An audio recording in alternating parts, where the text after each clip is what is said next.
Hello, ladies and gentlemen. My name is Sam64, and welcome to the RoboCast. I'm joined alongside Anderson9132, the Robot Guru. And Steve, the American Killjoy. And it is that time of year again where we look at every damn robot and give our thoughts on how it's going. I've got snacks. I've got a big bottle of Dr Pepper. I am ready for this. I've got no drink. But do you know what? I'm feeling good about this. Obviously, the field has obviously expanded from last season. There's now 67 entries, 68, something like that. Expanded is an understatement. Yeah, there's a lot of entries, a lot of teams that haven't come back, a lot of teams that have come back from season 2, which weren't there before. You know, and it's very exciting times. There's a lot of really cool designs, and you know, what do you guys think of the new format as well? Because obviously it's longer episodes but less episodes. What do you guys think of that? I think overall, because I will admit last season, after like 15 episodes, you sort of like, come on, just get me to the end now. Yeah. But at the same time, longer episodes means that they're harder to watch in one sitting. Yeah, I believe they're 2 hours, which is. Gee, I mean, yeah, you know, that's like a movie. Wow. I mean, yeah, I don't know. That would be. It's definitely made it difficult for us because obviously it means it's harder for us to sit down and watch it in one sitting before a podcast. Yeah, Each of our podcasts is going to be longer now. Yeah. Oh God, yeah, Jesus Christ! I just thought about that. Yeah, thank God, by the way, for ad breaks and giving people a chance to piss. Like Jesus, that's gonna be. We do advertisements over here. Yeah, you do. Thank God for that. You get more advertisements than you do battles over in America, don't you? Well, I mean, it's worse on ABC.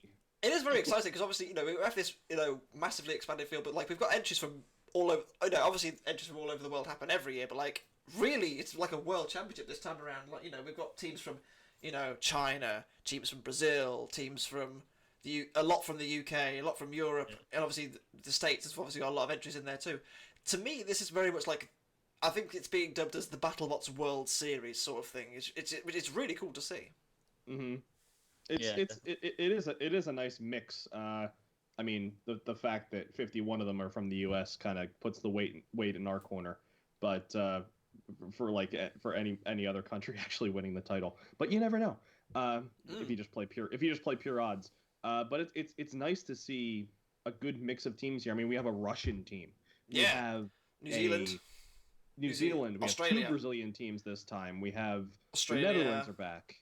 And they got 2 China teams, and then a bunch of British teams, and it's a pretty good mix, I must say. I mean, there are a lot of U.S. teams, but it is a U.S. champion. It is a U.S. home, like it's filmed in California, and there's 21 teams from California. So I mean, it's expected that a lot of them are going to come from close by because it's right in their neck of the woods. So of course, but they should have the next one in Nebraska. Yeah, in the middle of the country. Have everybody just meet in the middle, Yeah, it makes sense. Mike would love that. Mike would love that. Nebraska built robots, so there you go. Mike would love that. Yeah. In the middle of the country, he's all about that. He's all about that. Definitely. Anyway, shall we get this show on the road?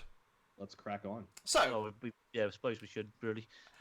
Obviously, we're doing this in alphabetical order, just as the website is. So, our first robot of 2019 is one that's returning from last season. I'm so glad it is. It is Axe Backwards, and Axe Backwards has gone on a bit of a diet this time. It's a lot more, sleek, a lot more refined. It looks fabulous, have to say. It really does look the part, and I think it's going to be a lot more effective than the first model. Yeah, definitely. It's got a much more barbarous vibe, I guess I could say. Yes, this time around. I can see what you mean. And we've seen what that could do way back when.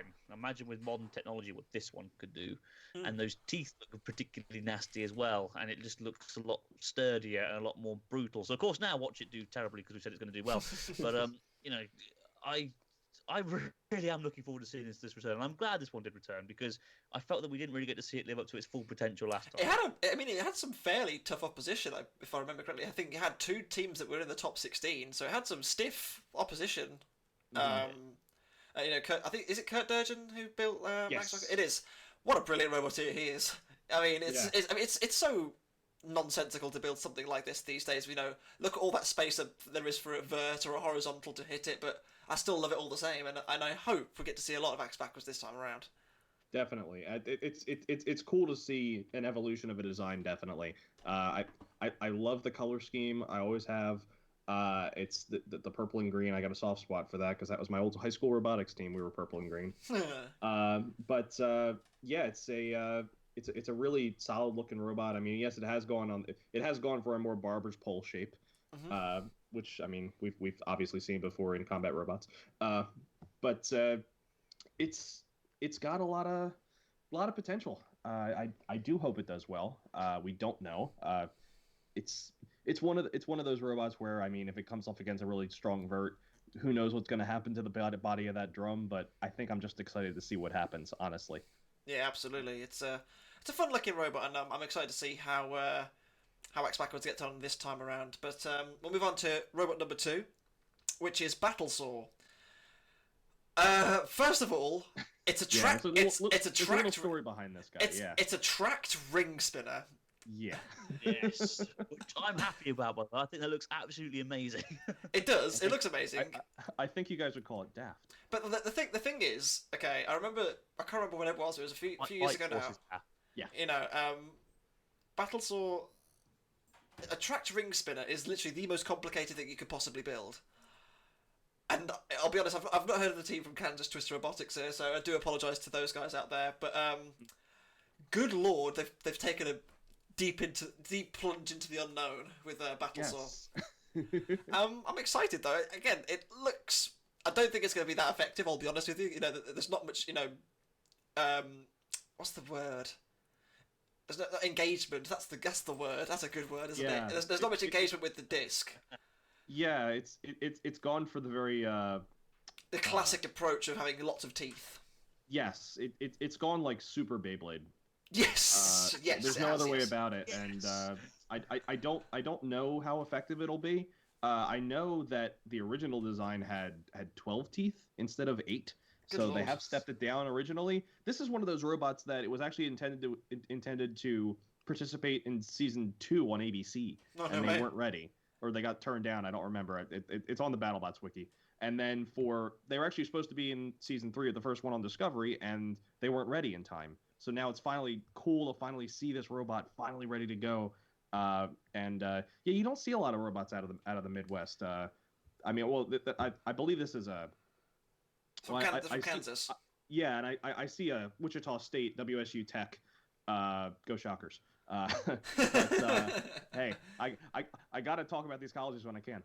But yeah, I believe it's a college team, or at least they're from Wichita State, or they're sponsored by them, whatever. But yeah, those tracks have neodymium magnets in them, so maybe it's going to hold it to the ground. Hopefully, you know, we've talked about that mile thickness of paint on top of the floor, so we'll see how well the magnets work. We'll see. But yeah, it's just completely like, what? Like, who thinks of tracks in a ring spinner? Someone who has obviously got a death wish, or you know, a really massive, you know, hunkering for engineering. Anderson, what do you think of BattleSaw? I think it looks cool. I agree with you guys. I don't know how effective it's going to be. Because of the picture, I can't tell whether those teeth are the same on the other side or not. I believe so. Yes. I believe it's perfectly symmetrical. Yeah. Yeah. All right. Okay. Cool. Because I didn't know whether they were like literally like, you know, just wedges. Yeah. On the side. Little I was perspective. going to say it looks like it could be more effective upside down, but no, that wouldn't be then, would it? Either way, I think it's one of those ones where they've obviously put a lot of hard work into it. It's a very, very tricky design to pull off. Yeah. And they deserve respect from everyone for that. And okay, maybe it won't do so well, but hey, at least they gave it a go, and they made a design which most people will turn around and say, nope, not even going to bother. So fair play to them with that. Before in a couple of months, it's in the final. Yeah, BattleSaw, well done for winning the 2019 championship. We're really fucking bad at this, aren't we? Yeah. It's an fine art that we've honed over the last 3 years, so you know we're doing well. Speaking of robots that are daft, I mean this one's the daftest of them all. It's the current holder of the giant nut. It's Bite Force, 2-time winner. It's not daft, it's fucking daft. Get it right. It is. Basically unchanged, from the outside at least, maybe some internal gubbins have been, reworked. But I mean, why would you change it? It's it's proved to work. You don't need to change it, Yeah. And I think Paul Ventimiglia will definitely be in the hunt for a third giant. Sorry, maybe even his personal fourth. Bite Force is third. Right, giant Brutality got one. Yeah, exactly. What can I say? I mean, it's just a spectacular robot, isn't it? Yeah, got a fresh new frame. Yeah, he's probably brought another one with him as well. Oh yeah, definitely. I mean, here's the thing with Bite Force, it's the winningest robot on the reboot, but it's not quite yet the most winningest robot of BattleBots. That goes to Hazard, but it's only got to get one more win to tie. So that's crazy. That is crazy. That is crazy. It only needs 2 more wins to break that win record, and that's gonna be historic. I don't even know if they're gonna talk about that on the show. I hope they do. I hope if it happens, I think they might mention it briefly in passing, but because I know they've started to mention the original run of BattleBots a little bit nowadays. Yep. I mean, we saw last season when LockJaw fought Bronco. They kind of threw a few nods in there, but Bite Force. Can it do it again? I mean, it's going to take something special to stop it. It's going to get a really tough draw. I mean, it had a tough run last time. I mean, let's face it, it had Blacksmith, followed by Hypershock Endgame. Who was the other one that they fought? Their fourth one, I can't remember. And then they had a tough run to the final as well. They had they're huge who nearly beat it. In which they could barely hit. Yeah. Then it was they annihilated Rotator, just about beat Whiplash, and then smacked Minotaur back to Brazil. To be honest with you, for me, I think Bite Force is just such a complete machine. It's going to be so tough to beat, but you never know. They might turn up and go 0-4. We've probably they might blow up in the first 10 seconds of their first fight, and that's it. They can't fight anymore. Yeah, exactly. But I doubt that very much. I think Bite Force. It got Bombshell. That was it. Bombshell. Bombshell. That was it. Threw it out of the arena. They did. That was spectacular, wasn't it? Spectacular stuff. We'll move on from Bite Force to a new team entering this year into BattleBots, but a team that's been around for a while. It's a Brazilian team with Black Dragon, Egg Beater Spinner at the front. Looks very similar to Brutus from last season and the season before that, but it looks real good. It looks nice. It looks well made. I think competitive wise, it's going to be right up there. I like that it's a bit different to Brutus in a sense that it's got a different spinner. It's not just a disc and a wedge. It's got wedgelets. It's a bit more character behind it, sort of thing. Yeah, and I think that's Brutus with a bit of character. It's a decent machine, and I think they've got a decent shot at a few wins, maybe. Definitely. I do like a good Egg Beater Spinner, and it'd be really nice to see one work in the heavyweight division. Yeah, I think obviously Hobgoblin had its issues, and it was the fact that it was kind of put together quite quickly. I think didn't help. We don't go there, Sam. I'm still having arm flashbacks, man. That was embarrassing, man. Well, you got to think it was a reserve in one of the what was it, Series 10? So it wasn't necessarily ready for the show. Yeah. Honestly. And in Series 9, obviously, rush turnaround. It was a new build, teething issues, all that kind of jazz. Back to Black Dragon, if I may. I mean, the robot itself looks very solid. Again, I've not really heard much of the team. I don't know if that's probably my ignorance catching up with me. It probably is. But obviously we know Minotaur very successful from Brazil, and I think these guys are also going to be dangerous ones to watch from the South American country.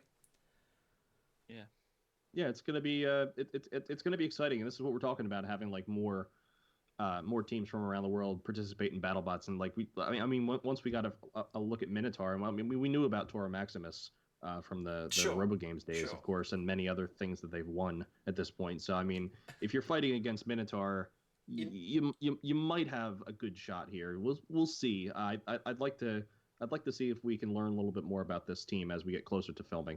Yeah, absolutely.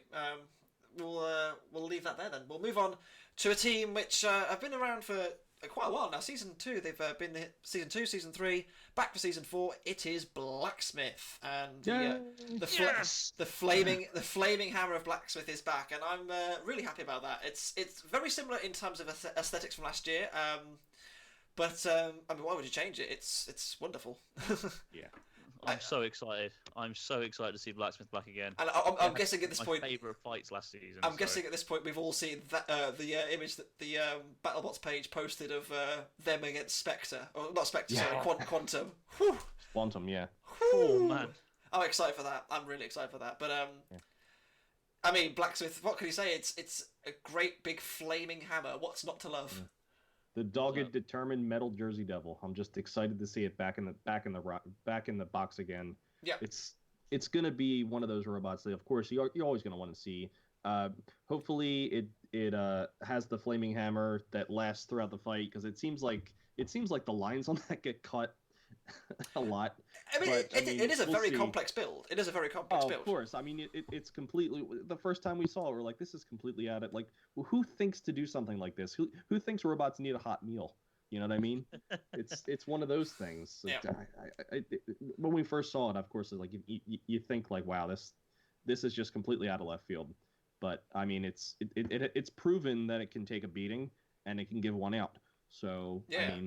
We saw has a good chance. We saw the evolution of Blacksmith from season 2 to 3. You know, they fought Minotaur in both seasons. Yeah. And in season 2, Blacksmith got, you know, for want of a better word, you know, ass blasted. It really did. And season 3 wasn't necessarily the case. You know, it took the hits, it kept coming back, it didn't die, it lasted the 3 minutes, it lost, but you know, it lost with a massive, you know, it was a great fight back and forth, and you know, at times they were the better machine against Minotaur. I thought. Yeah. If they can have that same leap forward again in like reliability, you know, potential for the top 16. I think they've worked, you know, if they've worked out some of the, you know, reliability issues with the hammer, they're going to score points for sure. You know, it's a decent machine. Yeah. Yeah. A lot of people don't seem to like it because obviously they don't seem to like overhead weapons because they don't do as much on-screen damage and they don't win via KOs, but they can be just as entertaining. Yeah. You know, in my opinion. I mean, like I said, Black is one of the most entertaining robots in the last season for me. Yeah, it was. I mean, they had great fights. They had some tough fights as well. They had, as I said, we mentioned already, they fought Bite Force, they fought Minotaur, 4 Horsemen, and I can't remember the last one. It was Witch Doctor, wasn't it? So they had 3 teams that were in the top 16. So it didn't have an easy run of it. It's a decent robot for sure, and I think again with a bit of luck they might end up sneaking into that top 16 this time around. But we'll have to wait and see. For Blacksmith. Anyway, they definitely deserve it. Yeah, absolutely. You know, maybe this is their year. We'll see. We'll move on to a new robot, but it has an air of massive familiarity about it. It is Bloodsport. Yes. And Steve, why don't you talk to us about Bloodsport for a little bit? Yeah, Bloodsport's interesting. It's one of those robots that like it looks so similar to something I've seen before, but it's definitely not. But it definitely took inspiration. It took creative liberties from a popular robot over here called Tornado Mur, popular on the live circuit. I believe its last fight was against Shrederator before Shrederator just retired it. So that was one of those fights that happened. But now we have a robot that came back, and this is one of the endgame team members from last year, Griffin Tabor. Yep. He's on this team, and he's here with a bunch of kids on it's a Vex Robotics team. Apparently that's a common theme for these Vex Robotics teams to come over to BattleBots, because there's a couple more here. Yeah. But this robot has quite a death hum. We've listened to the if you've listened to the video that they have on their Facebook page, it sounds dirty. Thing. It sounds dirty. Yeah. And the thing is, it's a tried and tested design. If they can stay out of like too much trouble, like it can give out some hits. That's for sure. Yes. You know, I'm excited to see how Bloodsport gets on. You know, it's not something you see all the time nowadays. You know, an overhead bar spinner. It's not, you know, your usual, you know, vert. You know, it offers something a little bit different.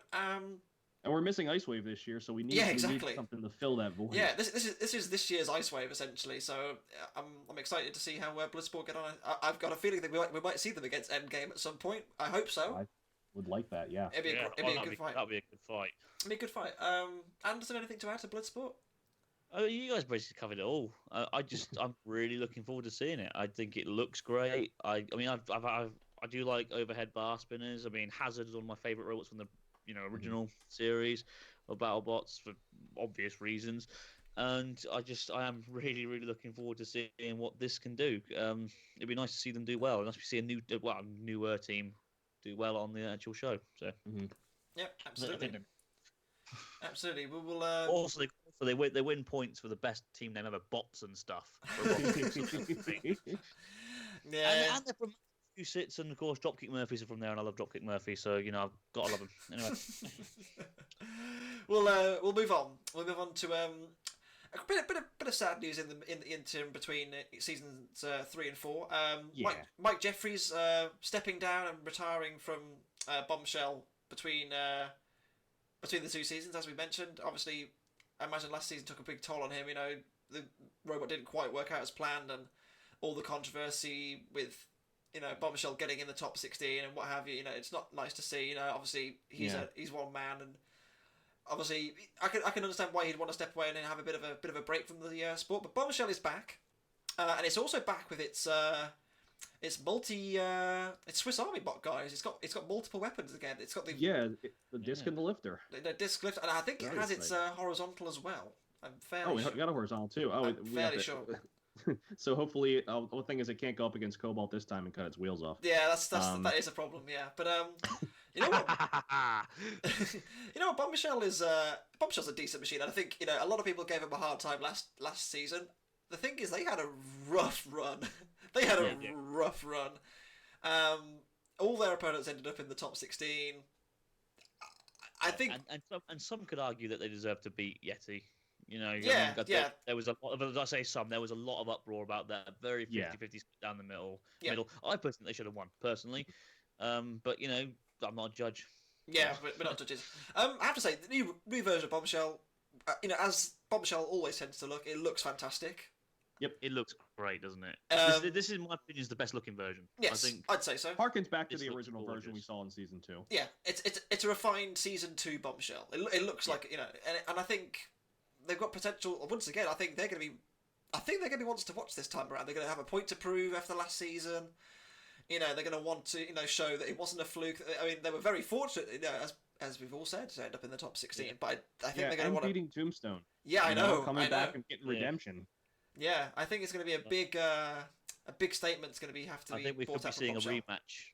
We could be seeing a rematch between those two for one of the main events on Fight Night. I'd like to see that a tiebreaker between the two of them. Become quite a rivalry. And I think this one's for Mike Jeffries. Yes. Season. I think they're gonna fight for him and then show everyone up. Actually say that because yes, okay, they were fortunate, but they still could have been, even without the fortune, and they still could have had a very capable chance of making it to the top 16 even without that good luck. I think we can all agree on that. Yeah, they had a rough run. They can prove it. Yeah, absolutely. I'm excited to see how Bombshell gets on, but we'll move on from Bombshell and we'll move on to Team Nightmare. And unfortunately, it's not Nightmare, which is a bit of a shame. And as much as Anderson doesn't like Nightmare, we've heard it many times. You say you don't even like it that much. Yeah, but I like the spectacle of Nightmare. I like the spectacle of Nightmare. Like you don't even like that. It's all right. It has presence. On from Nightmare. Yes, it has massive screen presence. But obviously, the Nightmare team have a second robot, and that is BreakerBox. It's a very different philosophy approach, isn't it? Yeah, it is. But I'll tell you what, like BreakerBox could be a real dark horse for the title. It really could. Yeah, they've got a big plow, lots of drive power. What's not to love? Yeah. Several robots have proven that this is an effective design. Whoops/Duck, they both proved it's an effective design. If you want to go on the UK Shockwave side of things, Shockwave. Yeah. Again, I mean. You got to give the team credit. They have literally gone for something here that is completely different to what they're known for. Yep. It's completely different. I mean, you would never guess that they were from the same team. I know, unless you know robots like we do. Yeah. And you watch some of the live events and you see this thing perform so well against. I haven't seen much of the US live event scene. Sorry, that's okay. Just throwing that one out there now. Yeah, don't tell the viewers. It's a cool robot, and I think one way they're getting around the quote unquote active weapon rule is by having this as well as a hammer. It's 360. Yeah. That's also something that we'll talk about upgrades to Duck once we get there. Yeah. But the plow goes all the way around. It's funny to see this thing dance. Oh yeah, big time. He has a featherweight, I think, or is a 15-pounder. It's either a 15 or a 30-pounder. It's called Shaboom Box. It's basically a smaller version of this. And seeing that thing seeing the chassis spin around, it's just such a silly thing to see. It's such a fun-looking robot it's such a fun robot to watch fight. I just hope it doesn't get its face ripped off. And I do not think that's going to happen. But I mean, you never know with the amount of firepower that everyone's packing this year. Who knows? I mean, it's a strong plow. I believe it's taking last rights hits. So I mean, it's tested. It's been tested. Yeah, sure. But this is a it's a different beast. BattleBots, isn't it? Dark horse. You know, this could go far. Yeah, and it's got some evil eyes. Yeah, I mean, it's guaranteed. It's guaranteed to do well. That's important. That's going to win them the title, I think. Yeah, I think so. We'll move on from Breaker Box over to Bronco. Similar to last season. I mean, it's Bronco. Bronco is Bronco. I mean, it's an effective design. What can you say? Yeah, it's effective. I just wish that they changed it a little bit. It was proved that that design had some flaws last time, and they seem to have ignored that. With that said, though, like with that said, I mean, it's still a very effective machine, like I said, and you know, with a bit of tweaking and maybe some better driving, they could take the Giant Nut home. I don't see it personally, but then again, when am I ever right? So I will say, you know, Bronco, every time they turn up and they always, you know, put on a good account of themselves, and they always end up, you know, falling just short. You know, I mean. Let's put it this way: there's only 3 robots in BattleBots as the reboot history that have been seeded in the top 4 for every season of the rebooted BattleBots. Yep. Bronco is one of them, along with Bite Force, the 2-time champions, and Tombstone, the other champion. That's not bad going when you think about it. No, it's really not. It's not like the others. That's a good pair of robots to be compared to as one of the top 4. Yeah. One of them needs a title, right? Yeah. Exactly. And obviously, we know Inertial Labs have, you know, great history in the sport. You know, they've won titles before in the classic years. Yeah. Is it Bronco's time, or has Bronco's time passed it? What do you guys think? It's difficult to say because there's just such a great field of different machines this time around. This is true. And I think it's not going to help that we don't know who they're fighting. Yes, that is the issue. I mean, it's like last time around, a lot of people paid them to go on to win it, especially after their brilliant run in the top. The way they beat Sawblaze was phenomenal. Yeah, absolutely fantastic. But then, of course, then in the top 16, it fought against the robot that was just perfect to fight it, and that was Whiplash. Yeah, Whiplash was really good. You know? Yeah. I mean, the problem is these days, it's not so much your robot; it's who your robot is fighting. Yeah, and how can you adapt your robot to beat theirs? Exactly. That's one of those things where, like, I've talked about this before, probably off the podcast, but with Bronco, with me, it's I don't want to say its time has passed, but that door is closing quickly. Yeah, it's no longer the darling of BattleBots. No, it's not, and it back in the day, back in the classic days, where you had these robots they brought out T-Minus, the Matador, they had Toro, and it was just such a cool, different design. And I think the thing is, flippers are tough with BattleBots because there's technically no flip out zones, but if you just flip them into a spot that's they can't get out of. They can't get out of. Yeah. Yeah. If you put them on the wall, you know what I mean. Get them stuck in the screws, whatever. But it's a tough one for me to say it has a good shot. I mean, I think last year showed us, even though it was very good in the regular season in its undercard fights and all that together, when it got to the round of 16 against Whiplash, it just got showed up, and it showed that I think there's weaknesses in this design. It's just I just have a hard time seeing Bronco going super duper far this time. I think something is going to have to change to really bring it back up again. I could be totally off my rocker, but it's well done for Bronco to win the 2019 Giant Nut. What a performance! Unbeaten as well. The only one of the 3 robots to be in the top 4 seeds to not win a title finally wins it. Well done for beating Tombstone, Minotaur, and Bite Force en route as well. It was unbelievable to watch. Yeah. I mean, just insane. Yeah, ridiculous stuff. And then to beat Kingpin in the final. I mean, no one. Anyway, we'll move on from Bronco to another similar robot from last season. It's Captain Shrederator. It's back from the Endgame, and Oh, for God's sake. I had to reference the Avengers, man. I've not seen it. Quite Endgame. It did. It fought in the Endgame last season. And that's before we even knew what the title of that movie was going to be. All I'm saying is BattleBots called it. You know. Illuminati confirmed. Shrederator, obviously having Brian Nave back on the team is going to, I think, help. You know, no disrespect at all to Nicholas, but I know Brian's experience is always going to help out. You know, a guy who's been around for that many years is going to help your cause. You know, someone who's been there and done that.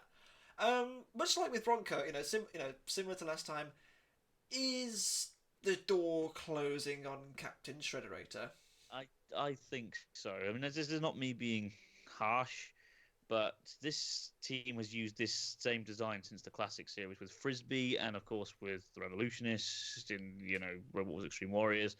And whilst it has given them some good fights in the past and they've had some success with it, it's just... It was a while ago now. Yeah, it was a while ago now. They've proved that the last two seasons, they mauled a death roll in season 2. Fair play to them for that. They did. But, they lost to Chomp. Okay, you can't say that because Chomp beat Bite Force. It's irrelevant. Shut up. And then, of course, we saw how, unfortunately, its reliability last time. And they had a tough run though. Who did they fight? They fought Endgame, and Endgame was very good, and they beat them. Petunia went through the top of it. I think they fought. Who else did they fight? They fought Vanquish. They beat Vanquish, didn't they? I can't remember. But anyway, my point. It was Vanquish. It was Petunia. It was Sub-Zero and Endgame. Sub-Zero. Didn't Sub-Zero win that? Sub-Zero won that. That was it. They kept bumming them. That was it, and they eventually wore Shrederator down. Shrederator, I think, is a decent machine, and I think given a decent run, they could have a shot at the top 16. I do believe that. I think it's the success it had on the live circuit for so many years proves that the design works. Yes. I just think, but it's shell spinners. I think, and we got a couple of them in this series. I have a hard time putting my chips on shell spinners. I don't know why. Yeah. Even though last year I put all my chips on Gigabyte, or a lot of them, because I thought I figure Megabyte was so dominant over here and it was doing well internationally. Yeah. Very true. I just figured it had a chance, and I guess I got what I desered there. Yeah. Don't get me wrong. It's not a bad machine. No, absolutely it's not. Really not. No, it's not a bad machine at all. I just personally don't see it doing that well this time around. It's no disrespect to the team or the machine. I just don't see it doing that well. And I think we're remembering a lot about its performance in the most recent Discovery season. That's still a little fresh. Yeah, sure. So. But we'll see how they get on it. It's they might turn up and surprise us. You never know. But we're I like surprises. We'll see. We'll see how they go. We'll move on to a new team this season. Team Bad Kitty with Chronos. Is that right? Yeah. That is right. Yeah. Chronos with the another ring spinner, kind of angled like a wedge, so it could scoop over the machines and fling them about. I believe they've posted some photos on their page of them wrecking the test arena and going through the test arena. I think, because and getting digging up the test arena floor and wrecking it basically. I don't know whether that's going to affect them in competition or not, but particularly towards the end of the season where they start digging up the floor and getting stuck, that could be a thing. Yeah. It looks real nice. It looks real nice. It's nice to see that they've come really far since Series 4 Robot Wars. Sorry, no, bad joke aside. No, I do. This thing does look mean. Yeah. It looks really, really good. Really, really mean. And I really want to see. Well, I know we've just almost slated Shrederator for being a shell spinner as well, but it's a new team. I think they're a newer team. And I think they've gone slightly differently because I do believe those two gears at the top. I think they do mesh, and it's a nice aesthetic. I really like the way it looks. I just whether it's as competitive as we think, probably won't be, but it's decent enough. Yeah, like you said, I think the only worry I really have is that it might chew itself into the floor a bit too much. But it does have the potential, and and the reason why I think it's got more potential than Captain Shrederator is because it's got more area of hit. If that makes any sense, more surface area. There we go. Yeah. On its teeth. Yeah. Obviously, Captain Shrederator are a bit small. Means you have to get a bit closer. You know. Maybe, but it's got a lot of potential. I mean, we can say that for a lot of these, honestly. Yeah. But I like the green. It's Well, it's a different robot. When I saw Bad Kitty, I'm like, oh, is this the team that entered Bad Kitty back in ABC Series 2? It's not. okay. It is. I believe it's is it an offshoot from Western Allied Robotics? Because I think they I'm looking up some stuff here. I think that both of them put together a viewing party in Washington. So I assume that they're cut of the same mold, maybe, possibly. I could be wrong. Please correct me if I'm wrong. But it's a cool little robot, and it has a mini bot, which we don't. I mean, that'll be interesting to see what that does. Yeah, absolutely. But speaking of green and black, let's move on to a returning team from season 2. The Robot Wars former champions, This Is Fighting Robots champions, coming back with Cobalt 2.0 and borrowing a lot of design inspiration from their Chinese robot Tungsten. And what a fabulous looking thing this is. I mean, it is brilliant to look at. I mean, that, first of all, the weapon, it looks like a mutated saw blade. It looks phenomenal. They've borrowed the colours, black and green from Carbide. They've got the name Cobalt from the US, and it's the design of Tungsten. It's like a big mishmash of all three of their big hitters. They did the BattleBots naming scheme with 2.0. Because we used to do that over here. You did, yeah. I am excited by this robot, like in places that I shouldn't be. My one concern is, is it? It's not even that. Is it going to be like good enough to take on the opposition? Of course it is. It's Dave Moulds and Sam Smith build phenomenal robots, but my one concern would probably be how much damage can it take? Yeah. Like they can obviously dish out their big hits. That's plain to see. Definitely. How much can it take? And I think that would be my one concern. Depends on how beat up it gets early on.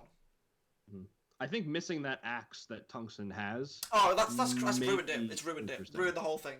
I mean, I believe that was just a self-writer. Really, I think it was just a self-writer. But right, but this one doesn't have that, does it? It doesn't. But I think I'm fairly sure. This could write it. Yeah, all right. I'm fairly sure. I think it's going to do a very an aftershock. You know what I mean? Yeah, true. Or Endgame. I mean, we have a video coming up at some point where we discuss our top 16s, but I think this is going to be right up there. I've got it depends on its draw, obviously, but I think this is going to be a tough robot to beat. I really do. I don't know about you boys. Yeah, I think it's going to be very tough to beat. I really do. I think Cobalt this time around is definitely a one to watch out for, and could be a very strong contender for the top 16, maybe even top 8. Yeah, I'm willing to say that, and I think it could definitely make the world know that Britain is superior. Whoa! every time, man, every time. Oh well, I've got to. Come on, man, you know me. Well, you gotta respect Team Carbide when they walk in the building. I mean, it's the fact that Robot Wars, you go 2-1-2 in 3 series. You're gonna turn some heads no matter what anyway. So I guess you could say the only team that's really bettered that is, I guess, Chaos 2 in Robot Wars terms anyway. But obviously they came.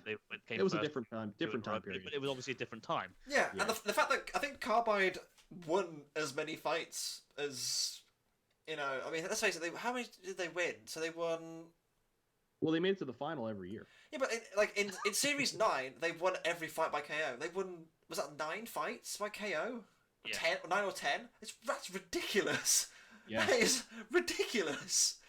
10 by KO, and then they lost 2 in. So they lost 3. So they've been 7 wins in Series 8, and then Series 10. 1, 2, 3, 4, 5. So they won 5. So they won 23 fights Makes 22 it even fights. more of a shame that the first version they brought over here didn't do so well. Well, that was kind of like the Mark 1 of Carbide, Yeah. which wasn't 100% refined, whereas Carbide Mark 2 really was. Yeah. We'll see how they get on. Now I said that, they're probably going to go out and go lose 0-4, and we'll all be massively I doubt it though. I very much doubt it. We'll see how they get on. Yeah. Another returning team from season 2, one that I'm really excited for. I have to say, they also won in China. They won ClashBots. It's Caustic Creations, who bought us Poison Arrow 2 years ago. They now 3 years ago. They bring us Copperhead this time around. Again, fabulous looking machine. Big nasty drum spinner at the front. Look, really low front panels. What can I say? It's a spectacular machine. It's a Hardox monster. It's just so it's gone the tantrum approach where let's make something really small and heavy. True. It looks wonderful, doesn't it? I mean, let's be real here. It's got those really nice cutouts in the drum as well. Mm-hmm. It's gonna make a nasty ass noise. I mean, I'm ready. I am ready for some Copperhead in my life this year. So excited! And Robert put a nice video up on his channel going into deeper detail of what this robot is actually made of. Go and watch that video. They can describe it way better than we can. Yeah, it's just I will say I love looking at this robot and many of the others here. I love the aesthetics that some of these have and how much attention to detail a lot of these builders have put, just making them look good. Not only that, and probably making them as effective as they look good. You know what I mean? Yeah, sure. It's just the marvels of engineering that hopefully all come out in one piece, which they won't. No, but... sure. Yeah. Anderson, anything to add to Copperhead? Yeah, no, not really. I mean, the only worry is the wheels. They are targets, they're really heavy rubber and strong, and they're nylon core, so we'll see. And these days, I mean, come on, I mean, exposed wheels seems to be sort of like a meta these days. Yeah. A lot of teams use them. A lot of teams have them. It hasn't affected them before, so I can't really see it affecting these guys that much. That drum, man. That drum. That is some porn. That is some porn right there. It is. I mean, my wife, as a joke, turns around and says that robot combat for me is pornography. And you know what? When you look at something like this, I actually agree with her. You can see why. Yeah. Yeah. My knees are going to rip in a minute. It's that scary. Anyway. I expect a fight against Waiachi. That's got to happen. Oh, yeah. A big rematch, yeah, for sure. Yeah. It'd be nice, wouldn't it? So moving on then, we'll go to Daisy Cutter next up. Kind of an interesting take on the front spinner. It's kind of got like lots of little spinners at the front. It looks very classic series, but I'm okay with that. Like, it looks very different to everything else that's gone along, and it looks kind of fun. You know what? When I look at this, I get a very, and you're gonna think I'm nuts, I get a very Tracy vibe from it. Yes, no, I see what you mean. Like kind of simple. Yeah. I mean, obviously this has got spinning stuff at the front, and Tracy would have spikes. Yeah. But then that was Series 1 of Robot Wars, because I mean, if anything moved on a robot back then, they were like, whoa. If the robot itself moved back then, it was a whoa. But it looks pretty cool. It's I don't know. I don't know what to make of it. I don't know how fast that weapon spins. I don't know how much it weighs. On the small side, it doesn't have a whole lot of weight. Yeah. I mean, this could be one of those robots that it just gets up underneath you and drives you into hazards. Yeah, it could be. I mean, we'll see. I mean, I don't think it's gonna be taken home the nut. Let's be real here. And if they do, then my God, I'm just gonna stop doing the podcast. But Daisy kind of, it looks like a fun machine. And I don't think they're the most experienced of teams. I think they're a new bunch of guys. So, I think they're a new team. Yeah. Yeah. So we'll see how they get on. I think they're just really here to have a bit of fun.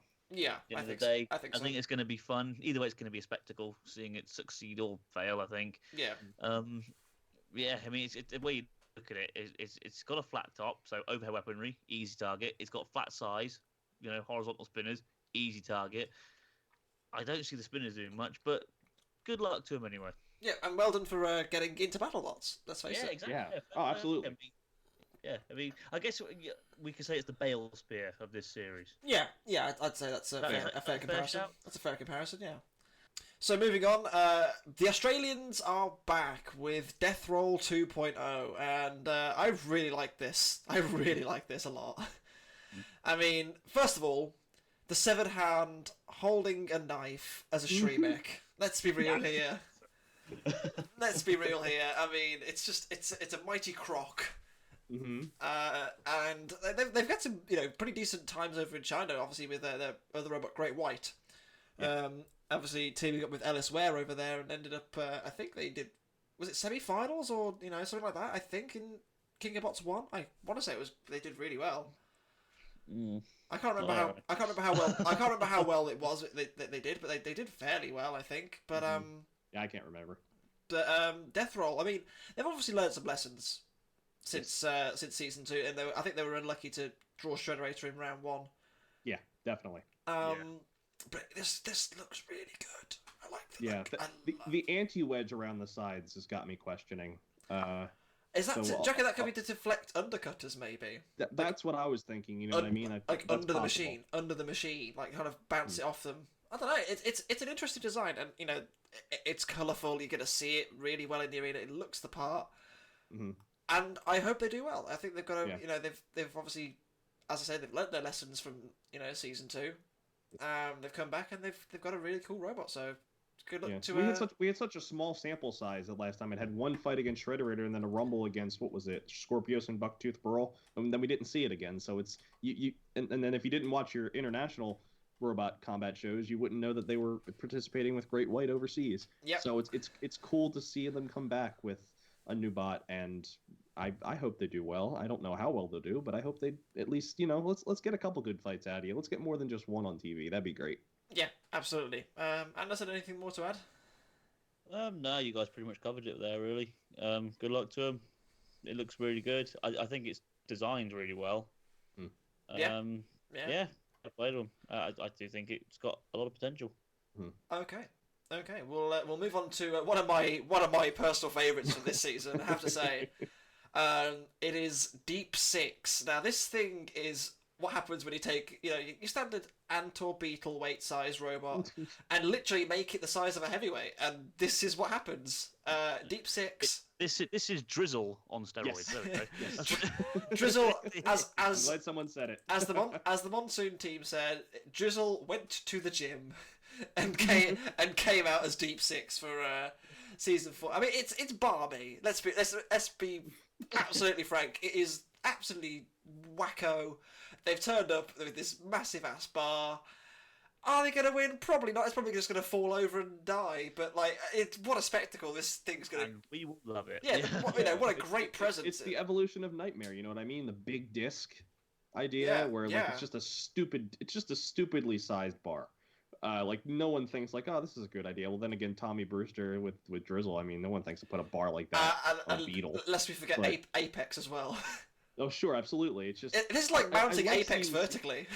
I like seeing teams. We could make a lot of alcohol jokes right now, by the way. Sure, okay. With this bar, but it's just so silly. Yeah, and I love it. I think he's absolutely brilliant. I just hope that they meet the safety regulations, otherwise they might get barred.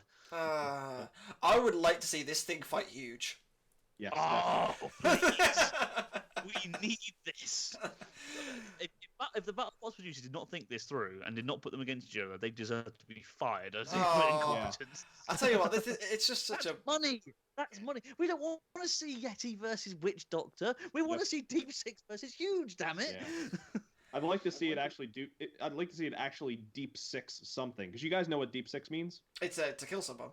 Or to basically, it's bury them. It's put somebody 6 feet under. Yeah, exactly. Bury them. Yeah. So, it'd be cool. You weird Americans and your sayings.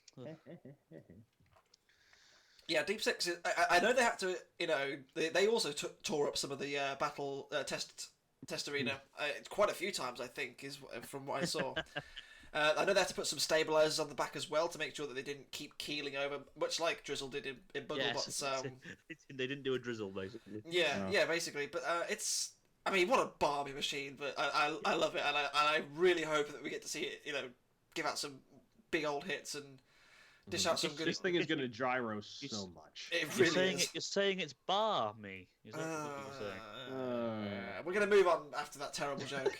To a team that I absolutely love, and the robot which I've grown to again, much like Valkyrie and I can't remember who the other one was. It was Valkyrie and anyway, Double Jeopardy, double Jeopardy.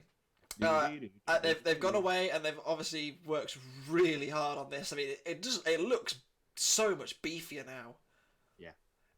And obviously they can now fire multiple shots as well, not just the one. Hey, look, two's more than one. Yeah. Hey, what are you gonna do? What can I say? They can reload. Mm-hmm. It's a heavier slug this time. Yeah, and as well as that, it just the whole thing just looks bigger and beefier. Yeah. It was Kraken. That's who it was. It was Kraken.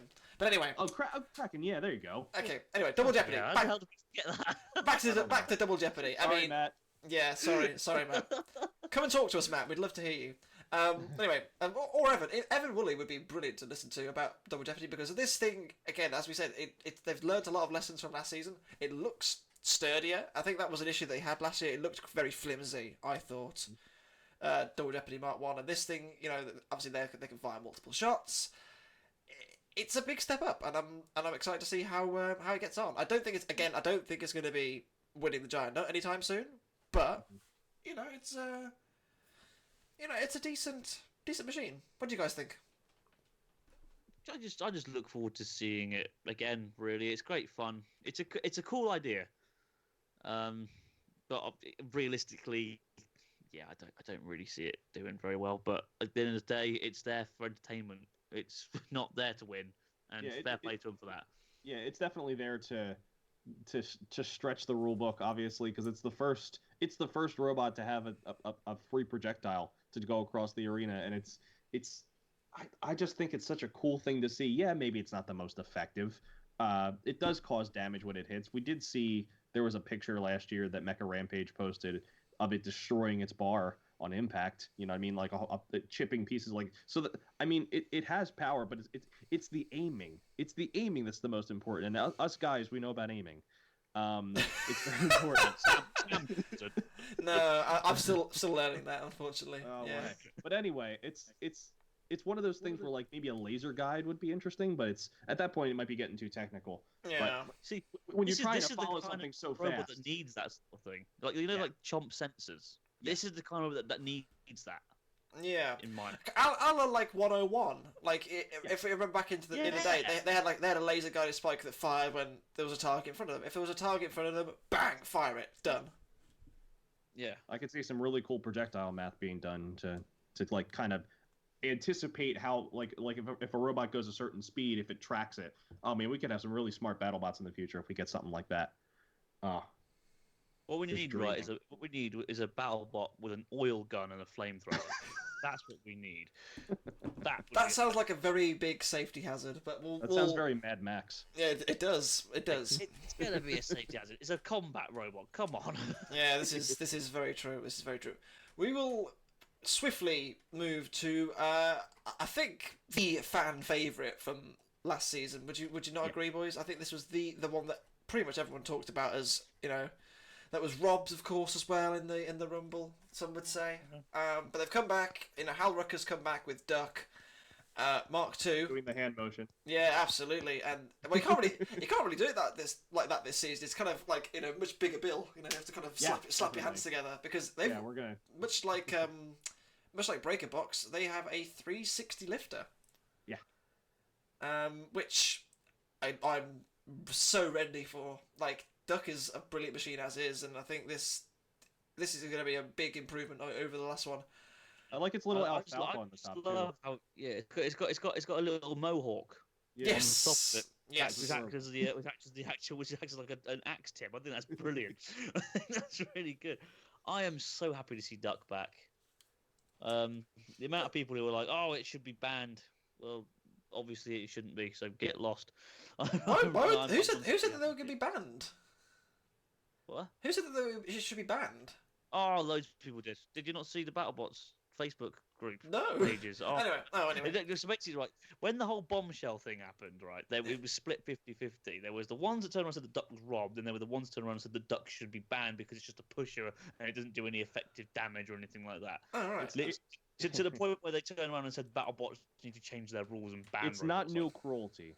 Let's put it that way. Oh, Yeah. okay. The super heavies, and it's just 8 wheels and a wedge. So I think we're past just knocking on wedges, Yeah. and it's not just a wedge. It's a lifter. It's a beautifully engineered robot. Yeah, it's all CNC. You can say as much as you want about that decision. Yeah, it's the past. Let's not tornado razor this, please. I mean, let's face it here. Exactly. Let's face it here as well. Let's be real here. As we know, some of the first round matches were revealed by BattleBots in a massive live stream, and one of those fights is Duck versus Bombshell. I am hyped. I am hyped. So hyped to see that.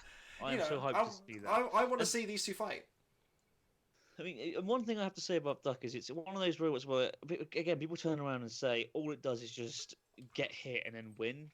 But at the end of the day, that's kind of the object, isn't it? I mean, at the end of the day, you have to come into contact with your opponents and win. That's the idea of robot combat. And if you can build a machine which can take the hits of Tombstone as well as it does, and nearly win, and even nearly win, you've built a good robot as far as I'm concerned. Yeah, you're building. And the wheels look to nicely use... protected this time around as well. The You're wheels look really well to... protected. Yeah. Yeah. Go ahead. Oh, that was it. I was just going to say the wheels look really well protected. Okay, good. Sorry. You're building a robot for Newton's third law, basically. I mean, it's the whole deal where that every force has an equal and opposite reaction. You're building something that's going to force all that impact force back into the other robot that's hitting you. So that's what these robots do. It's just that's one of the metas. You know what I mean? It's clear that this can work. Exactly, and if it does well, I hope people don't get into a flap. No. Yeah. Well, we'll stop beaking on about Duck then, and we'll. Oh, Sam, that sounds joke foul, man. Foul. Guys, those jokes didn't fit the bill. I'm sorry. They just. Let's talk about Electric Ray. Let's talk about Electric Ray, shall we? Speaking of Ray Billings. I mean, quite literally, the name is Electric Ray. That can't be by accident. Surely not, no. But it has two horizontal spinners now. Normally, more is more. Uh-huh. But in a situation like this, let's be real I think here. they could have fit two more. They could have put four of them, together. But Electric Ray, I don't think it's going to have the same kind of potency as, say, a Tombstone, because they've separated the weight into two weapons rather than one. But I don't care. I think this thing looks really wonderful, and it's got the wedge at the front to take the hits as well. It is what it is. Yeah. I think it looks fun. This is one of those things where they're like, right, that seems to work for them. I'm going to have two of them just for a laugh, just to see what happens. Yeah. And there's no realistic way that those things are going to hit anything properly because they're on the side of the machine for a start, and I don't see them reaching out well enough to hit robots on the front of the machine. You're going to have to sit and spin to make this thing work.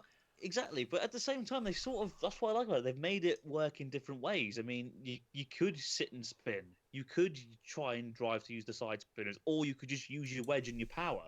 Yeah. There's a lot of different variables here with this machine. And I mean, again, I don't see it doing too well, but I do like the look of it. I think it's got potential to at least win one fight. Yeah. And it's fun. Yeah. What's wrong with having a fun robot in BattleBots? You need fun designs. If it's just killer machines, it gets old real quick. One hit KOs. You need machines that are daft. Yeah. And this is one of them. Yeah, and I have full respect for the team for doing it. Yeah, absolutely. And I think, again, fair play to them. It's something outside the box. They thought, okay, well, let's do two of what he did. And they've got the wedge, they've got the 4-wheel drive. There's a lot going on. It's interesting. And I don't think it's going to do that well, but it's basically right if Duck and Tombstone had Siamese twins. Yeah. Like this is what it is. It's weird. I don't know whether I like this our new robotic overlords, but this is something. This is something. The Tombstone gene was dominant. We lost the scoop. Yeah, we did. Anyway, let's go back to New Zealand and Endgame. Back from last season, new-ish design. It obviously has similar traits to its predecessor, but it also has this the self-writing sunglasses, which is obviously the most important thing in the world. I mean, you know, they've got to come back with a load of style. You know, would you guys say that they were unlucky not to be in the top 16 last season? Because I would. A bit, yeah. I would, yeah. I mean, mainly because I don't agree with how many second chances they gave robots. Yes, personally. I think, you know. I think had they just let it be in a normal competition where, you know, the winners go through. If there was ties, have battles between those robots that are tied. But because, I mean, the way I look at it is Warhawk, Brutus, and Endgame all had a right to be in the top 16. Yep, I think but because they put them all against each other, just decided and just picked one of them. Unfortunately, Endgame came up short. I think Endgame were unlucky in that sense because obviously I get why they did it because let's face it, all three of those robots are literally the same. Literally the same. I can understand why they did it. Doesn't mean I have to agree with it. I think they were unlucky to be in there in the first place because obviously I think they of the three had the toughest run of things. Brutus and in my opinion, they did the better performances as well. Yeah, they did. They did. I mean, let's face it. They fought Bite Force. They fought Son of Waiachi. I think although Brutus fought Waiachi as well, didn't they? But you know, they had a you know rough run of things. It wasn't easy for them. They beat Shrederator along the way. Hopefully they can avenge that loss they had last time. Well, this is it. You know, Endgame is a very capable machine, and I think the addition of the Self-Riser, which obviously caught them out against Bite Force last time. Yeah. And in that three-way. Yeah, it did. Yeah, exactly. You know, they did the thing. That was a good fight though. It was short but sweet. It was a good fight. Yeah. Yeah. But we know it can dish out the punishment. I mean, what was it? There was a fight against Hypershock where it completely just blew it up. Yeah. So. Yeah, exactly. Hypershock did not have fun last season, did they? No, they did. Separate problem. No, they did not. They did not indeed. Potential for them at Endgame. You know, do we see them being a serious challenger or with the Shremek, yeah. As long as the Shremek works, there are too many vertical spinners where their Shremeks haven't worked as well. Just off the top of my head, Magnetar, Series 10 of Robot Wars. Yeah. Here we go. I'm trying to think of several now. I can't think of any. But you know, quite a lot of vertical spinners. The Shremek hasn't worked as well because obviously there's a lot of kinetic energy going into and of course where the Shremek is usually located behind the disc or around the disc. A lot of kinetic energy going on there. Something's got to give. Oh wait, what's wrong with me? They didn't fight Hypershock. They fought Bite Force. I'm an idiot. Yeah, that was it. Bite Force. You twat. To be fair, I just agree with you willy-nilly because I'm an idiot. But honestly, when it comes to the Shremek, if it works, I think these guys have got a definite chance of being in the top 16. Yeah. And maybe even going into the top 8, maybe even top 4. Who knows? They've definitely got a chance, and they've definitely got the what's the word? Oh, I hate. What's another word for potential? Capability. There you go. Capability, you know. That's the word. That's actually the word I was looking at. Don't do drugs, kids. Seriously, it's not good for your brain. Oh well. You can cut that, by the way, if you want. That's staying in there. Hello, YouTube. Right, now everyone's going to think I'm a major drug addict. I tell you what, though. We'll move on from Endgame. I really like the look of the next robot. Yeah, me too. And I've spoken to the young team captain. I believe he's team captain of the Extinguisher team. I've got a lot of respect for what he does. I think he's a really nice young lad, and I think they've got a great chance of doing some surprising results. Extinguisher. Yeah. Oh, I love the look of this thing. They've got multiple weapons. It's like if you took Techno Destructo and just took the Bozo configuration and said, that's what I want.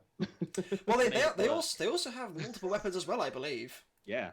They have a modular weapon in the middle as well, which they can. I think they've got a vertical spinner. I want to say, maybe a lifter. I can't remember off the top of my head, but I know they've got the axe, of course.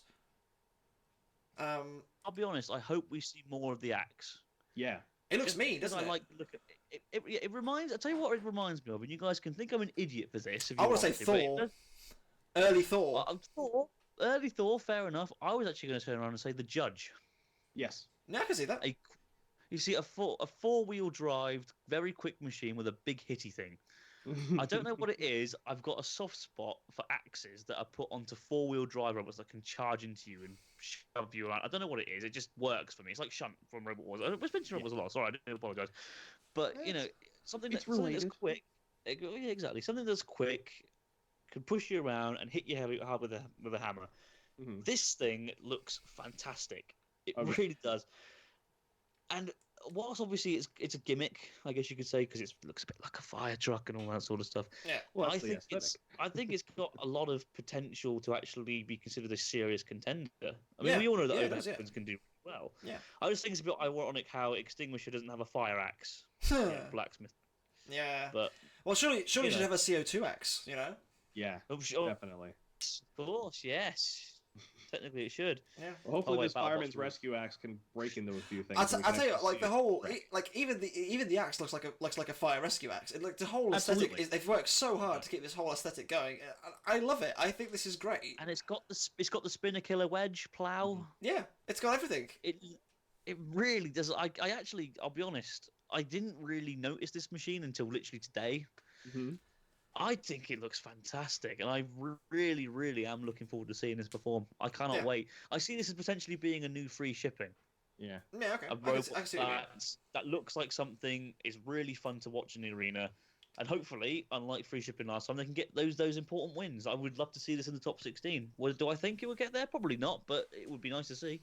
It would be nice to It'd see. be it'd be nice to see if the team captain went to the John Reed school of weapon hitting and wait for a good hit. We will see indeed.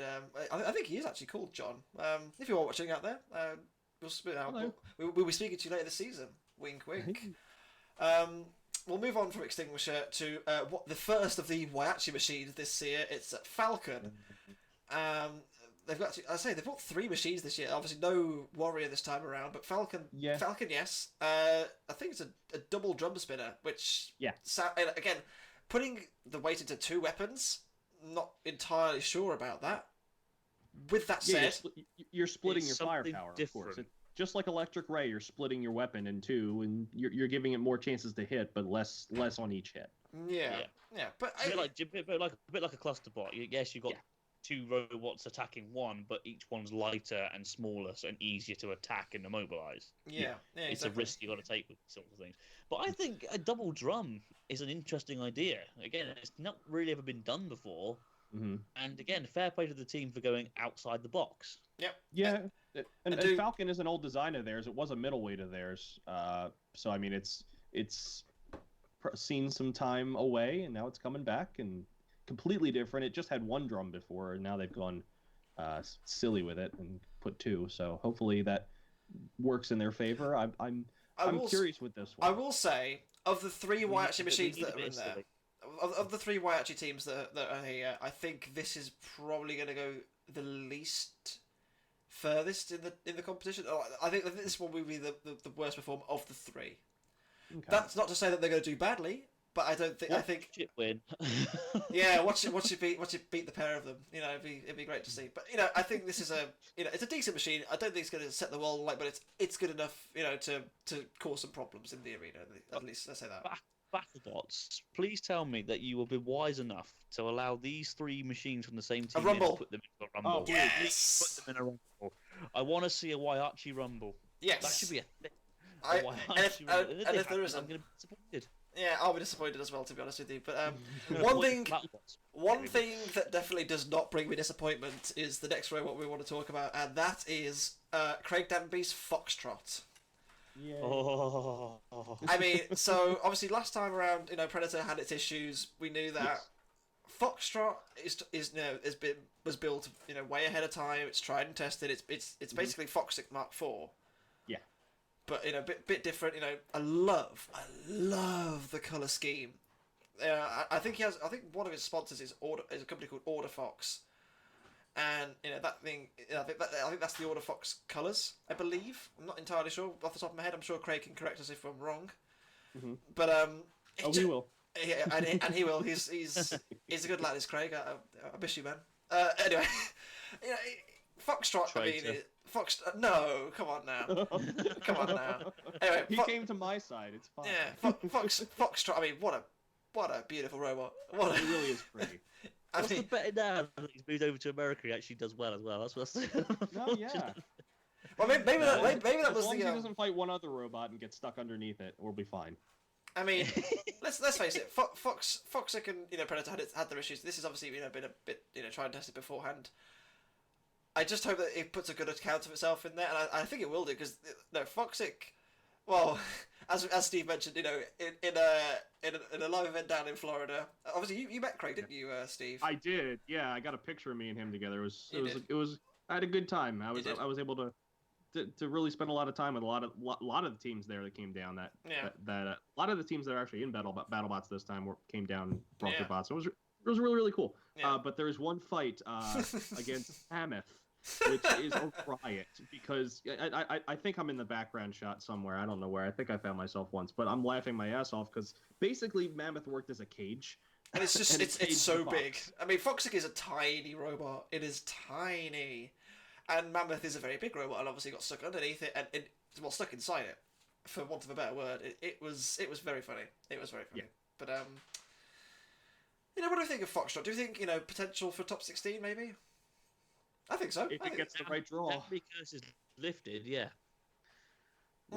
I can see it winning. There's a lot winning the tournament. But I can see it doing well. Yeah. But I just the problem with I feel so bad for Craig because he does have such bad luck. Yeah. Surely this year the TV gremlins are going to disappear. If any robot's going to do it, this is the one. Yeah. I think I'm not sure if it is. I don't know if it's this or Tanto, but I think this is the robot that he's done the most iterations of. I'm not sure if I think Tanto had 5. I'm not sure. I think Tanto's out just because he did a lot of time on that because he had that one since Series 7 of Robot Wars. Yeah, so is that a long time? So it's had that a long time. So maybe not as quite as much as Tanto, but he's had it for a long time. He knows Foxic very well now, or Foxtrot very well now. Yeah. We'll move on from Foxtrot to free shipping. As Anderson said, one of the most entertaining robots from last season. They've gone very serious this time. They've altered the front end, reprofiled it, so make it still have the lifter, kind of like a crane more than like the forklift that it had last time, and it has that original Sin wedge at the front, or it's a split wedge at the front, original Sin-esque, shall we say? And let's be real here. This has got a very good chance of being towards the sharp end of the field, I think. Yeah, definitely. I'm in two minds about it because one part of me feels that the entertainment value of free shipping was the ridiculously silly forklift it had on the front of it, and that would give it a lot of the personality, and it had some of the most entertaining fights in the last season because of that. But the other part of me thinks this is a much more serious machine. So just imagine what great battles we can see from it now that it's much more serious. Yeah. And a much more serious adaptation. I mean, we know what Original Sin can do. Add a forklift onto that's actually potent and actually molds into the design a lot better. I honestly can see this being a top 16 machine easily. Yeah, I think maybe, so. And like I said, I mean, sharp end, I think, we could see it in the top 4, maybe even top 2. Gary Jin is an excellent driver. He knows how his machines work. He knows we know this machine can work, and with a more serious approach, I can see it definitely getting those desperately needed wins it needed last time around. Yeah. You don't win Robo games 5 times and combats 3 times by accident. I mean, he only went 1 and 3 last year, which is very surprising. Obviously, it was a very silly robot, and I think they were all really close fights. They all went to the judges, which is crazy. Which is crazy when you think about it. Argue that huge versus free shipping was the best fight of the season. It wasn't mine. It was either that or Warhawk versus free shipping. That was spectacular. So good. Or I mean, the only other one that free shipping wasn't in that could have possibly beat it, but I thought was Rotator and Bite Force. I thought that was spectacular, personally. Yeah. But we'll see how free shipping Rotator Ice Wave too was a good one too. Yeah, it was. It really was. Just for damage porn. Oh yeah. Oh, that engine coming apart was spot on. I mean, we all want to see Ice Wave that his clothes on. We all know this. Come on, guys.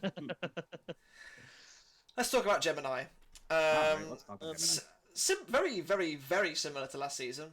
A few alterations. A bit of reprofiling of the bodywork. Bit of it looks a lot sharper. It looks like 2 halves of a whole now. It's a decent machine. I just hope that we get to see a bit more of it, functioning at its full potential, because I don't think we've seen it in the first 2 seasons it's been here. Yeah, it's been there. It just hasn't it hasn't done a lot to turn many heads. This is one of those robots where you're basically entering two middleweights into a heavyweight competition, and I mean, this is the same idea where like multi-bots, it's tough. You know what I mean? Yeah. You're cutting your weight in half. It's like putting two weapons on. You're splitting your You're splitting your worth. You're splitting a whole robot into pieces, basically. Yeah. And in hopes that, very much like RoboGames is a very popular duo, Crash and Burn, very, very successful. When they're so well driven and flamethrowers and super cool, but they have to be driven well. If they're not, they're going to get shunted, and it's a tough thing to do. I mean that's been cleared with Gemini the past few times we've seen it. I don't know how well they'll do. I do wish them luck. I do know from our YouTube space, Ben from Team Panic is on Team Gemini. And he went over to go be a part of that team. And apparently, according to what he's been able to say, he has a part on the show. So I look forward to seeing what he brings to the table with Gemini, because I do like his robot videos up quite a bit. Yeah, absolutely. Anything more about the Gemini? No, again, you guys over it all, really. It would be nice to see it do better than last time. But I mean, like I said, like we've said, yes, you've got two machines, but obviously smaller, lighter, a little bit less effective. It's unfortunately the way it goes. I'd love to see them do well, but again, I can't see it. That's just me. Again, it's not me being harsh or horrible. I just don't see it. Yeah, multibots are a mixed bag. I mean, if they're driven well, they can be very successful. It's just we haven't seen it yet from Gemini. No, we haven't yet. We didn't really see it last season either from Gigabyte.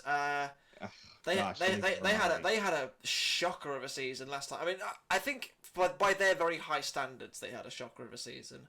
Yes. Not to say that they were poor. They were unlucky as well. They had the issues with their titanium support rod, snapping in half. They fought tough opposition in Tombstone. They fought tough opposition in Brutus as well. I want to say they fought Duck in the untelevised fights, I think. But they didn't have a good run of things. Did Gigabyte last time around? They got in the Rumble. They were doing all right in the Rumble, and they broke down. It was just a very mixed bag, and there was kind of like not a sour taste in the mouth, but like it wasn't as high a standard as they'd have come to expect. I think they were disappointed. Yeah, I think we're gonna see a little bit better of a performance from Gigabyte, because at least from what I know, I think the whole team is there this time. They're not split between two competitions. That surely puts a strain on a team. Because basically half of your team and half of your parts go one way, because they had Megabyte fighting over in China. It was a whole, and that's a whole other robot to take care of, and building two robots at the same time, even though they're similar. I mean, it's a manpower issue. So Gigabyte's got me in a little bit of a tiff. I really want it to do well, but we talked about Shrederator similarly, and I think. You could say the same about Chronos, where we talk about all these shell spinners, and Chronos is different enough. I think it might have a shot of doing something, but until the first few episodes air, maybe we'll see Gigabyte early on. I don't know what it will do. I do have hope that we get a lot more fights out of it, because it was really underwhelming last year. But it's gonna be interesting. I hope it does well. I don't know what else to say. The fact that it wasn't Megabyte last year, and Invader the year previously, where it just broke. You know what I mean? It was the team obviously has some pedigree. It's just that it just hasn't shown up these most recent years. No, and I think there's still more to come from this team. They know how good they are. We know how good they are. Yeah. They just haven't been able to show it in the main BattleBots competition yet. Anderson, what more do you have to say? I just want to. I mean, we saw in their untelevised fight against Duck that they really do have the power, and that with the reliability to back it up, they can do well in BattleBots. And yet, with last season, it was just such a disappointment. And I really, really, really hope that they managed to iron out those little wrinkles this time around and make it work because they keep deserve their clothes on, for God's sake. Yeah, I mean, that's better for robots. I'll tell you what, that like again, robot porn, ladies and gentlemen. when Gigabyte's top came off, I didn't realise that's what it looked like underneath. I think it just looks like a box. I thought it was circular underneath. It was really weird. It was really weird. It was quite surprising because it was a lot smaller. Yeah, I know. I mean, it was like it's like a wolf in sheep's clothing, or something like that. A sheep in wolf's clothing, if anything. Yeah, sheep in wolf's clothing. It's like, you take off this big, huge spinning shell, and underneath is like a little RC car, and then Ray's just like, "Stop moving, John." Yeah, because he doesn't want to hit. What the hell was that? I don't know. I'm so sorry, Ray. I'm sorry, Ray. Stop moving, John. Murdered his legacy. Oh, on that note, I am formally stepping down from the RoboCast. So if you'd like to take my position, please email us at let's hang on a minute. Hang on. So what? I wouldn't be up for that. I've been here since the beginning. Damn it. No, I'm quitting. It's fine. We'll move on to Gruff. Now, I don't know much about Gruff, but Steve, you do. I do. This is a team from the University of South Florida, my alma mater. As of when we're recording this, I will have been graduated, which is fun to even think about. Yeah, it's a robot that has been on the live scene in Florida for a while, and it's taken out some pretty nasty competition. It's been to Robo Games too. It actually had a really good run the most recent Robo Games. What was it? Or maybe not the most recent. What was it? Robo Games 2017. Yeah, that was the last one. Yeah, so I know. It makes me sad even thinking about it. I never got to see one live. It makes me super sad. Or was it 2018? Oh my god, here we go. No, there was one in 18, wasn't there? Because King B went. Yeah. So yeah, there's not going to be one this year.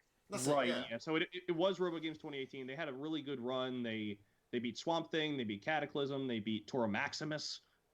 They lost to Original Sin and then lost to Tora Maximus in a rematch. So I think they came third. So it's a robot that it's got that lifting arm. I have no idea what they have in plan for this interchangeable weaponry because I don't know this robot anything. I don't know this robot outside of its lifting arm, but I expect Sam, team captain, to really bring out the goods with this robot because it's kind of a wrestler in a way. It's going to play this boxing style BattleBots ring as more like a judo fighter would, kind of just tossing and kind of clamping and suplexing, grappling. Exactly. And things like it's definitely a robot that has that arm. Kind of like it's kind of like the a replacement, almost a complete control. Kind of, yeah. It's got that little bit of clamping underneath. You see the teeth underneath. It's got that. Sure. It's got that vibe. Yeah, okay. I can roll with that.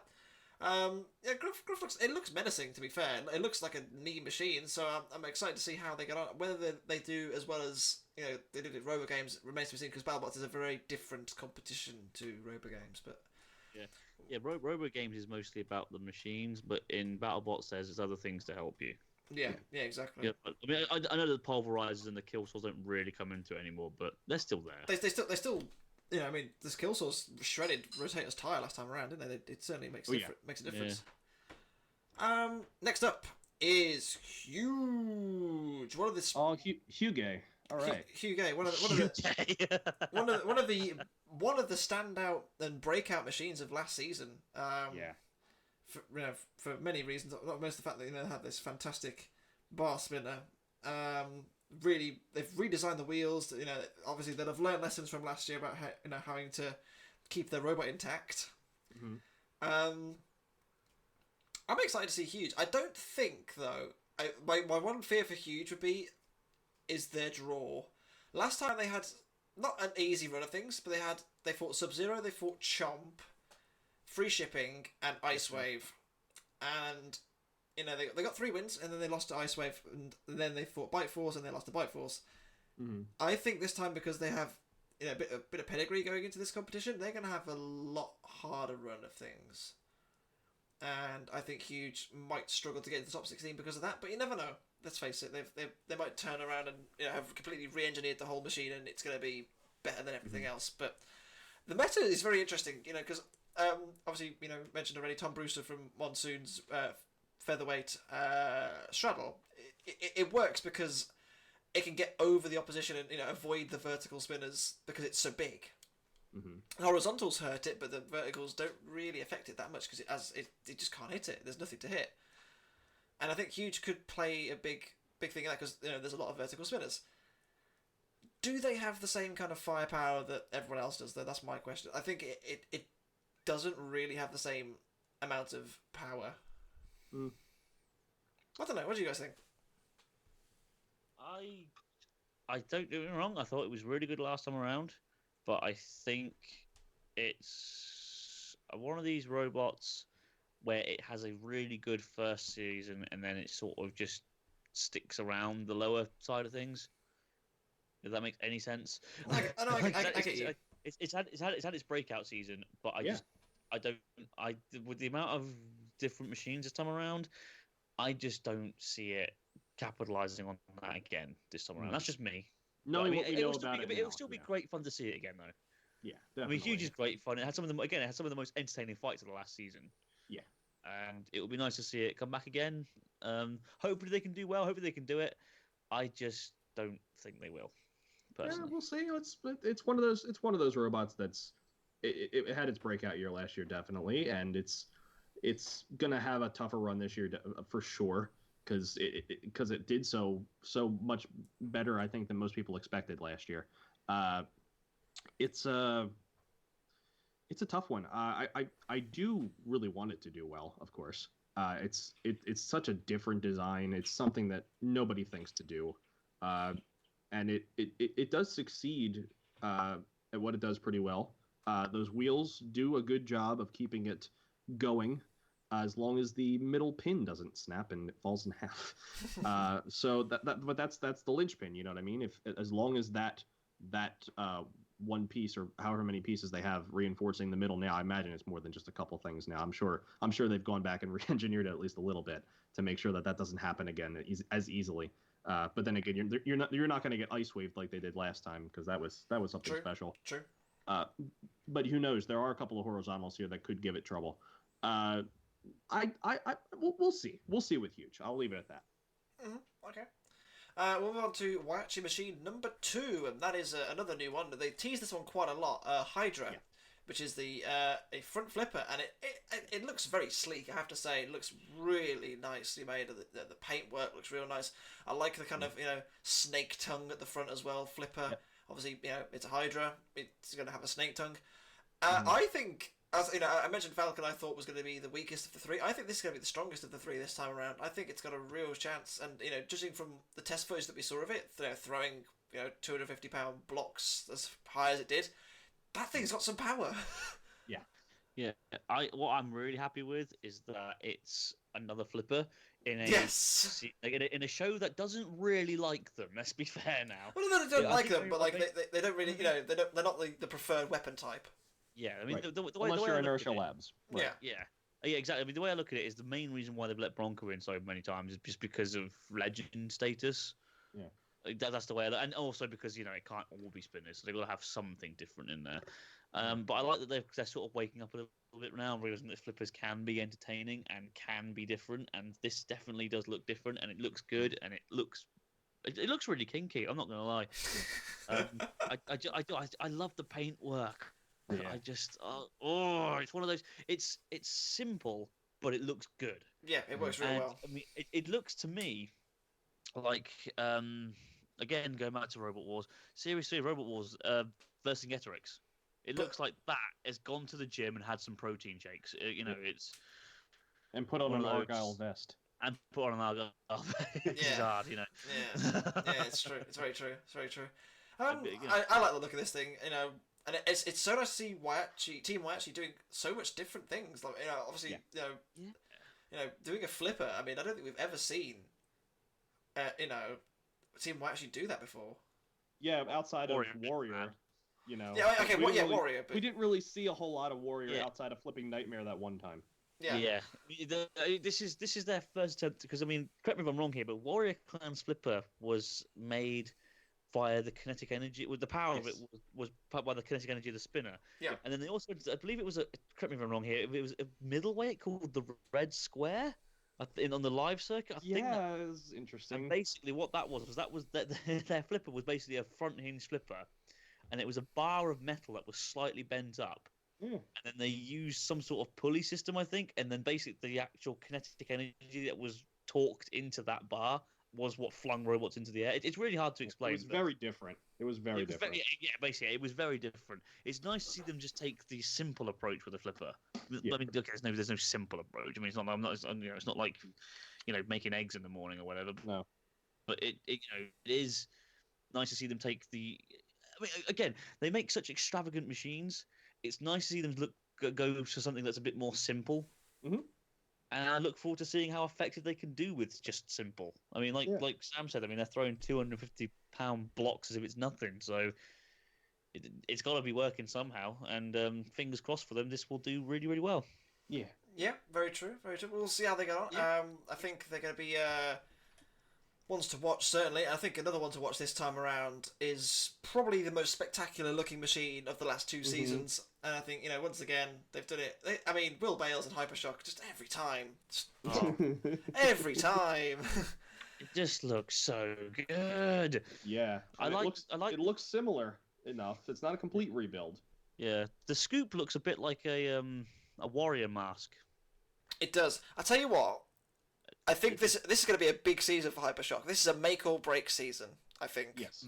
In terms of do you class it as a big boy, or do you class it as like a fun little, not a fun little side team, because they're obviously not. Will Bales produces beautiful machines. So do you take it serious enough to it's a definite contender for the title? I think this is a big season for them. I think they're gonna do it. I think they're gonna do a really good job. I think this is a top 16 machine hands down this time around.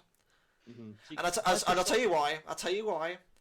Because it's so similar to last year, and it hasn't been radically overhauled like the last couple have. This is the one for me. Yeah. He's stuck to his guns. That's what I like about it. For the last two times, he's gone a bit over the top with changing it. He seems to have stuck with this design and just gone about tweaking it. And that, to me, is better. And I think that this will... I mean, he listened to us. He must have done, because that's what we get last time around. Cheers, Will. Love you lots. The only thing I can see wrong with it, and this is just... And again, I mean, I can't really say it's a true fault, because at the end of the day, two different machines are different.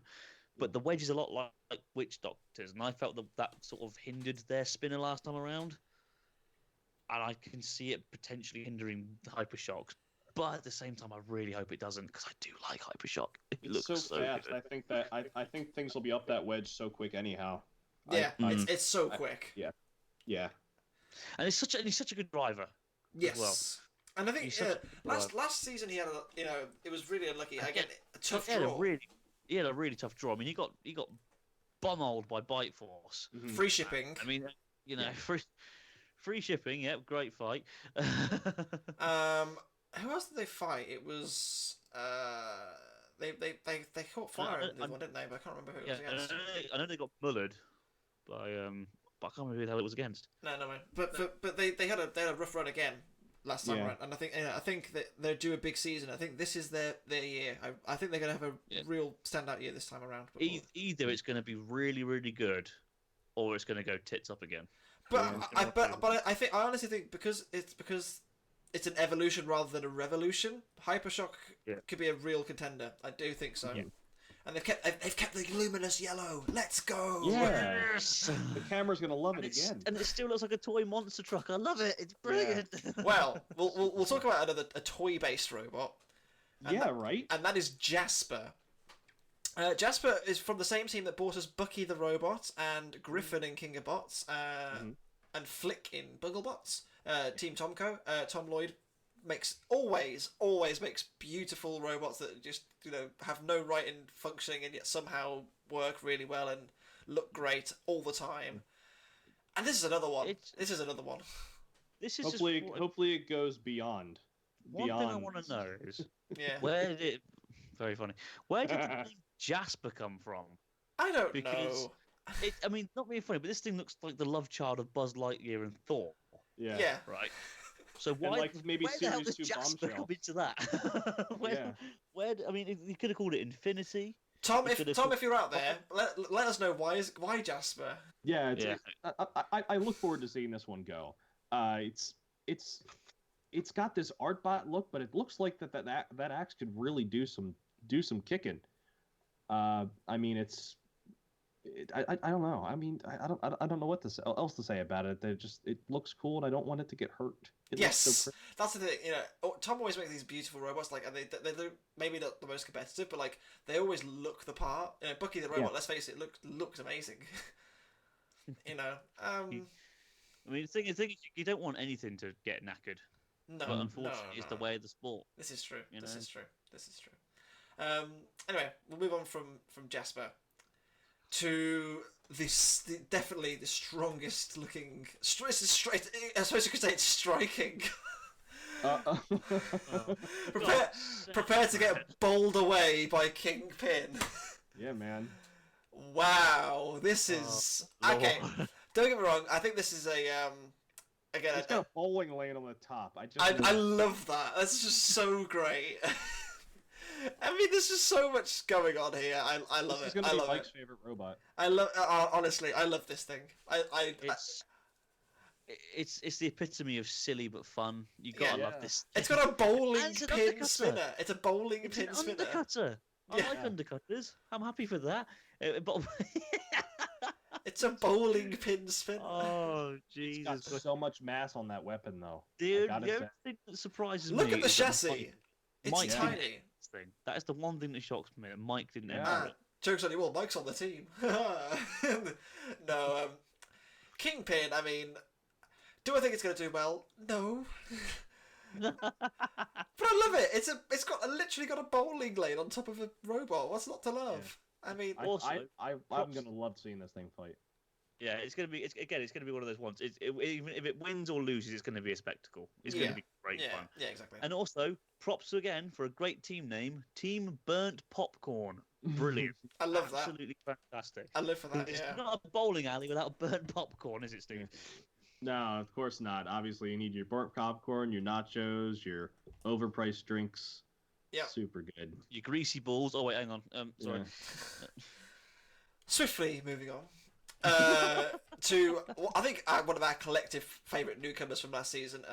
Obviously, we've been to Matt Spurk already. He's brought back Kraken 2.0. Oh my goodness! What a fabulous looking thing. It is one of those. Oh, heaven is a place on earth. I mean, it takes Kraken Mark 1 and just it like makes it better in every single aspect. It looks better. It looks more functional. It has a flamethrower. I mean, wow. Mm-hmm. It looks like a special machine. Not in, any like derogatory tent. So what can I say? What a fabulous looking robot. I do think, with a good run, this is a dark horse, to cause some surprises, because it's got an overhead weapon, it's got the flame, it's well driven. It did really, towards the end of last season, it was picking up wins, left, right, and centre. Yeah. It was really doing well. It really turned as on long late. as it wakes up at the right time in the series. I mean, like I said last season, it seemed to sleep for the first few fights. Mm-hmm. As long as it's awake. Also, can I just say, I think it could honestly do well, and this is a potential top 16 robot for me. I'm deadly serious when I say that. And can I just say, first of all, I'm really happy that it's going to be fighting Ribbit. Let's just be real here, because we saw that great picture of it, chewing on the frog. I love this thing. I adore Kraken, and I really hope we get to see a lot of it this time around, which I'm sure we will do. Definitely. I think it's got as good a chance as any, and it's. This is another one I've seen fight live. Not this particular version, obviously, but a version of Kraken I saw fight in Orlando, and it's really cool. It's just really cool to see fight, and I mean, I love my control bots. Anderson and I love our control bots. So I mean, this one could have a good chance. It might make the top 16. I think it's got quite a road ahead of it. But having not done so well last year, and I'm really only turning on late on, maybe they'll get an easier ride. We'll see. Maybe that might be the difference between them getting the top 16 and not. But we'll see. And we'll move on to a team. You know, I mean, what more needs to be said? It's LockJaw. It's LockJaw. Yeah. You know, similar. Donald Hudson, great driver, great roboteer, great machine. Could do well again. Yeah, I believe they've got a similar design to last season, but I do believe the wedgelets are hinged rather than motorized. I'm not entirely sure, judging from it, but like I believe that is the case. But I mean, they got a top four placing last time. Yeah, that blows me away. You know, the fact that this robot's been around so long. It's an evolution of Dissector in a way. Yeah. It's just so cool. I mean, well, obviously it's gone from having the jaws at the front to having a disc, but I mean, it's just so cool to see it, like a robot that it's almost like when you see like the old guard passing to the new guard, like when we saw season 1 where Bite Force and Warhead, this old dogged robot from BattleBots past getting completely shunted by a new machine, and then seeing something like LockJaw just completely work its way, like after losing a couple, going into Desperado and getting all of those wins to get a chance to be fair, it dominated the Desperado tournament. Yeah, it was a really cool redemption story, and I think Donald deserved a good run. I mean, could say that he's LockJaw a champion through and through. Could say that LockJaw is possibly the Tiger Woods of BattleBots. Oh, look at that! Hey, look at that segue. Or parallel. Yeah, like kind of like easily the for his time, the most successful machine. These days, it's kind of a midfield bot. Not necessarily the most competitive. And then all of a sudden, out of nowhere, has this amazing seats, and you just kind of think, oh damn, maybe they haven't lost it. Yeah. Yeah, but LockJaw, it's a difficult one because it depends how they get Drew this time around. Because will they get Drew really tough because they're a top 4 finisher, or they made it through the Desperado tournament with an element of fortune beating Waiachi and then not having to fight Tombstone.